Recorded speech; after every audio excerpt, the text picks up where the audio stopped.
start making fun of me, I'm sure you can find a couple of things to make fun of me about. I'm sure, just try your best.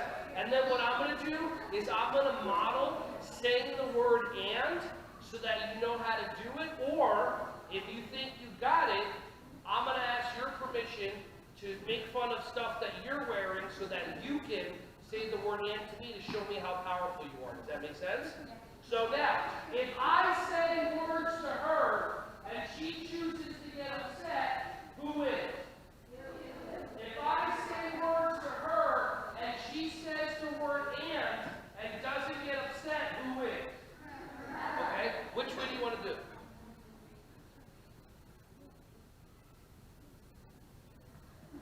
You don't know? All right, how about this? How about you start making fun of me and I'm going to demonstrate for you. You ready? Your pants are ugly. And? Your shirt. And? Your nose. And? Your eyebrow. And? Your...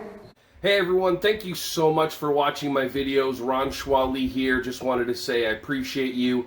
Feel free to like, subscribe, and click on the bell if you want to see more videos coming your way to be alerted. Just thank you so much, and feel free to share this content with anybody who you think would find some value from this. Have an awesome, joyous, wonderful, breath-filled rest of your day.